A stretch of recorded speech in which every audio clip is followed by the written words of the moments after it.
Magandang gabi po, Brad Ellie. Isa po akong born again po.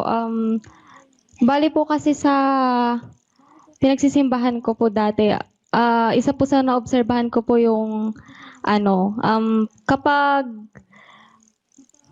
may mga crusade po, meron po kaming tinatawag na altar call po. Yun po yung paghihikayat ng mga taong makasalanan sa harap para magbalik loob po sa sa ating Panginoong Hesus. Tapos naobserbahan ko po kasi na yung mga lahat po ng tumatanggap, either may natutumba po, may umiiyak, may tumatawa.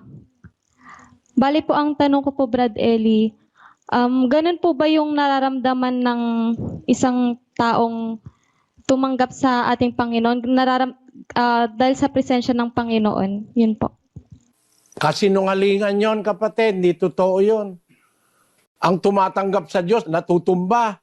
Tapos yung iba parang naloloko, nagtatawanan. Yung iba naman parang gumagapang, parang mga aso at saka mga... Hindi totoo yon. Walang ganyang nangyari sa mga Kristiyano. Yung Kristiyano, tumanggap kay Kristo, yung lumpo tumayo. Hindi natumba. At yung may demonyo, tumino.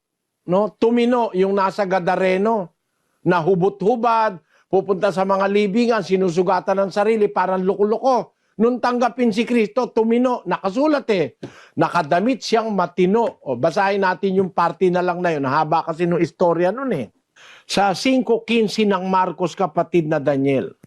At nagsiparoon sila kay Jesus at nakita nila ang inalihan ng mga demonyo na nakaupo, nakapanamit, at matino ang kaniyang pag-iisip.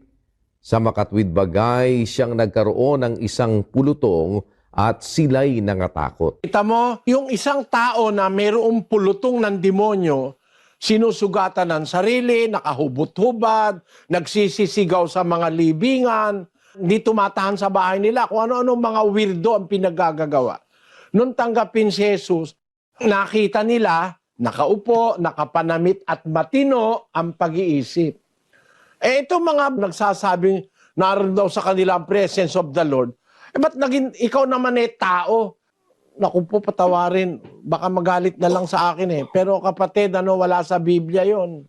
Yung halimbawa magdididip pa, tapos manginginig, matutumba, bubula ang bibig. Hindi ganyan ang tumatanggap kay Kristo. Alam mo, nangyayari yung bumubula ang bibig, at saka nanginginig sa mga may demonyo.